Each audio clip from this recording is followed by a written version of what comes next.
l'on voit ici se reposer, fumer quelques cigarettes. Certains portent des masques. Ils ont réussi à déjouer les défenses ukrainiennes. Écoutez. C'est pas clair. Ёбаный в рот, ну что скажете, пацаны, где мы нахуй? В трубе, сука! Труба куда ведет? На суджу нахуй, это же ёбнуться! Никогда бы не подумал, 12 километров по трубе, сука, воду не суй. Vous avez bien entendu, les soldats russes ont marché une quinzaine de kilomètres sur plusieurs jours. L'objectif, atteindre par surprise les unités ukrainiennes près de la ville de Soudja. Selon l'analyste militaire Ilya Abichev pour la BBC, les troupes russes ont divisé le contingent ukrainien dans la région en deux, du nord-ouest et de l'est, prenant le contrôle du feu sur l'autoroute Soumy-Soudja, la principale voie d'approvisionnement de l'Ukraine. À la sortie du tuyau, l'artillerie ukrainienne que l'on voit ici en action n'a pas réussi à contrer l'offensive. Une source militaire française explique au Figaro, je cite, « L'infiltration dans le gazoduc a été le déclencheur d'un effondrement de la résistance centralisée que les Ukrainiens opposaient aux Russes. » Confirmation, lorsqu'on regarde la carte des dernières avancées, la poche ukrainienne se résume aujourd'hui à la seule petite préfecture de Soudja.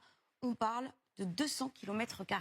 Est-ce que c'est également la conséquence de la fin du partage du renseignement par les États-Unis, décision de Donald Trump pour mettre la pression sur Zelensky?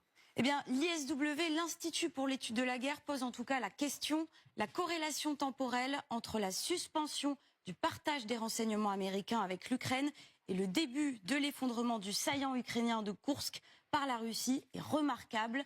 Un constat partagé par Louchi, un combattant de la Légion internationale ukrainienne que nous avons contacté. Écoutez. Dans la nuit, on apprend directement au travers des news que l'intelligence américaine et toutes les images qui ne sont plus retransmises aux Ukrainiens. À partir de 13h, on est ciblé. On est ciblé, mais alors de manière très précise. Hein. Et c'est un vrai déluge.